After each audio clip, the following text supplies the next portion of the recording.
Hello everybody and welcome back to Robert's Reviews. Today we are going to be continuing our Steve Carell series.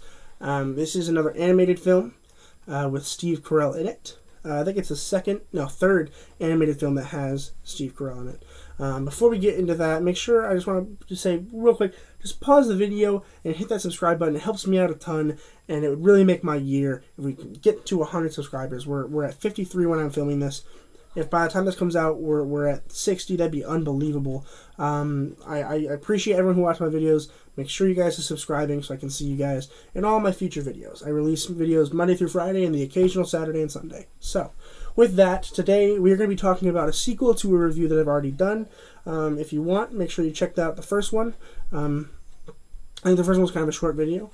But today we're going to be talking about Despicable Me 2.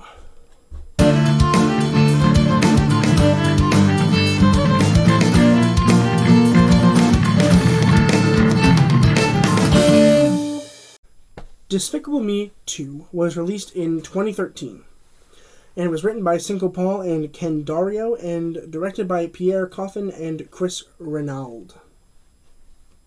I don't know if that's how you pronounce it. But essentially what happens here is it follows the first Despicable Me, where we see that Gru is a good guy now. He's happy, he's got his 3 kids, and we see that he's a father and he's happy. You know, he's throwing birthday parties and being happy. One thing that I think we lose out on in this film is a lot of the fatherhood things. In the beginning, we see him become a father, and now he's like a father, but like not really. He kind of like leaves them like by themselves all the time. I think we could have seen a little bit more family interaction here in this film. Would have made it just a little bit elevated higher than where I think it is now. But what happens here is he is approached by the Anti-Villain League, I think it was called. I watched it this morning, but I don't remember what it was called. I think it was the Anti-Villain League. And basically, he is asked to help stop this villain who is stealing a lot of things, and they have this crazy, weird, like shot that can make people go crazy. It's a compound of some sort. And so Gru's like, no.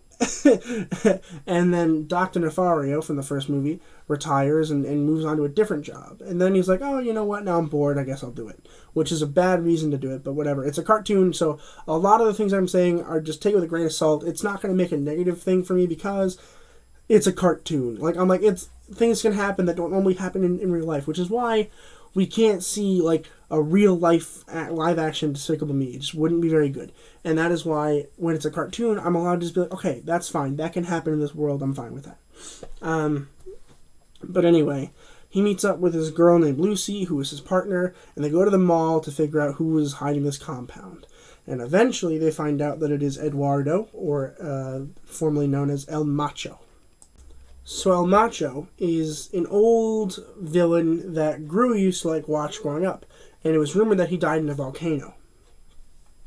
But he had faked his death, and now he's back, and he wants Gru to help him, like, make everybody into this weird, crazy, like, purple thing that, like, kills things.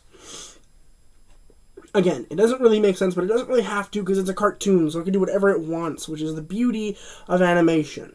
I also kind of hate it. But I can't rate it low, like, because of dumb things, right?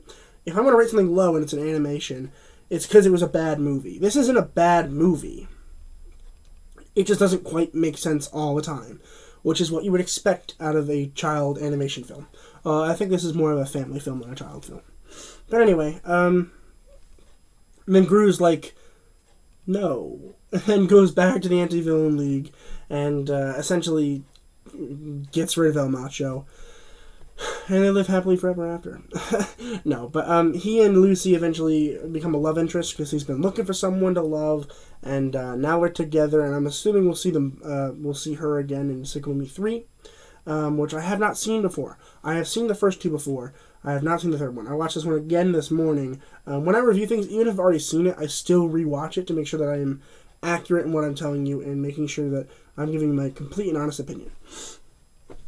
So I rewatched it this morning, and I liked it a little bit more than I did when I first watched it, I think, but still not as much as Despicable Me, the first one. The first one was like almost gold. This one's almost there, but not as good. And I think a lot of it has to do with the fact that we're missing out on the children a lot. We have them in quite a few scenes, and they help kind of get Lucy and Gru together, but I feel like we needed more of the children, and I'm hoping we see that in the third one. Also, side note, Minions is a movie. I just found out that it's an actual thing. I will be watching it, even though Steve Carell's kind of sort of not in it. And I will be listening as a Steve Carell review because he is in it as a voice cameo as Gru. But I want to watch it as well because I want to make sure that I'm watching the whole story arc of all 4 of these movies. 5, I think. I think there's another Minions movie. I think. I don't know. I don't know. I'm sure we'll figure it out. But anyway, let's talk about some of the voice acting. Again, this is voice acting. Although, fun story. I read an article about how they filmed this movie. So they would film them, the actors, while they read their lines for their characters, and then use their expressions as animation. So it wasn't motion capture, right? Because motion capture, they put like the camera right in front of you, and then they can like literally just be like, okay, I want this character to go here, and then use this. No, they just like watched the performance and then was inspired by what they did to make their appearance look different, which I think was really smart because it would look really weird if this is motion captured. But they were like, okay, well, when Steve Carell says this, he kind of goes, they're like, right, well, then we'll just make him do that similarly. Which I think was really smart on their part. And technically, then this is kind of more of a performance than it is a voice acting thing. It's still mostly a voice acting thing, but still, there's a little bit of more of a performance base in there, more so than just voice acting. Anyway, Steve Carell's Gru. Again, the accent's great. It was great before. It's great now. I really, really, really enjoyed watching Gru in this movie and how he's grown. You know, he's a father now and he's looking for someone to love. And he finds Lucy and like, it's like, oh, I love this person. I want to be with this person forever. At the end of both these movies so far, we have seen Gru find something to love.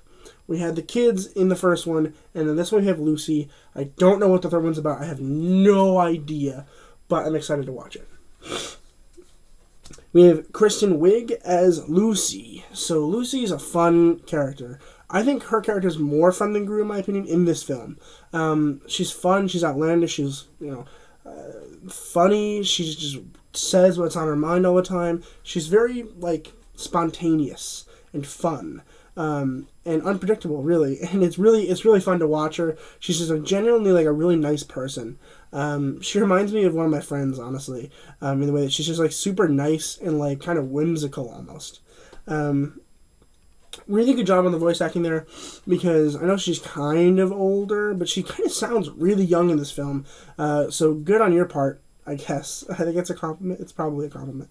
I meant it as a compliment, so there you go. Benjamin Bratt as Eduardo/El Macho is fine. I didn't really like the character. I don't think he was that bad of a bad guy.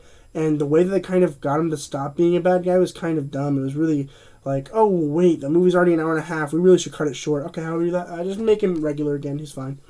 It really felt dumb, and it kind of felt rushed at the end, and I really didn't like him as a bad guy, which, as you all know me by now, is a big negative for me, because if you're going to have a villain in a movie, it has to be a good villain. And this is not a very good villain. And I want to mention Pierre Coffin as the Minions, because we are watching the Minions movie, and he voices all the Minions, and that seems impossible to me. I don't really know how he does it. I don't know if it's his actual voice or if it's edited in any way or shape or form, but it's still good for you. I can't imagine doing that. That sounds difficult as heck. So good for you. I enjoyed the Minions a lot more in this movie than I did in the first one. The Minions are funny. I'm super excited to watch the Minions movie because I'm excited to get some more backstory into what they are and what exactly it is they're doing. Overall, a funny movie, a good time. It wasn't a bad movie, and the only thing I really wish we could have seen more of is a really good villain, because we just don't have one. We don't have a good villain here, and it's quite disappointing. And with that, I'm going to give this movie a B. Coming up on Robert's Reviews next week, we're going to have Rocket Man, Celebrity, Agents of S.H.I.E.L.D. Season 4, The Way, Way Back, and the Steven Universe movie. Side note, WandaVision comes out that Friday on the 15th. So if you're a Marvel fan, make sure you tune in on that. It will be available on Disney Plus on the 15th of January. So I'm really excited. It's going to be great. I don't know if it's going to be great. I'm hoping it's going to be great. If it's bad, I'll probably cry. I will be watching it probably sometime over the weekend because I will be busy with work probably. But I will be hopefully watching it over the weekend. Therefore, releasing it. My plan is to release it on Monday the 18th, but if I finish it earlier, I will release it as soon as I do. That way we can share opinions, because it is a very new thing, and the first Marvel thing we've gotten in over a year. So I'm super excited to share that with you. Also, quick note about the Steven Universe movie. That is a request. I have not seen the Steven Universe show, so I don't know what it's about. I'm hoping the movie will tell me what it's about, but I don't know for sure. It will be a wild hour and a half. But with that, that's really all I have for you. I'm hoping to look forward to seeing you next week. It should be a fun week with a bunch of just really crazy things. We got 2 requests next week. That's really cool. I'm really excited. We get 2 of every series 1 week because I only have 4 series, but I have 5 days, right? So I have requests, Leonardo DiCaprio, Marvel, and then Steve Carell in that order. Next week we have 2 requests, so I'm really excited to do those. So with that, as always, keep watching movies and television, stay educated, and I'll see all of you in the next video.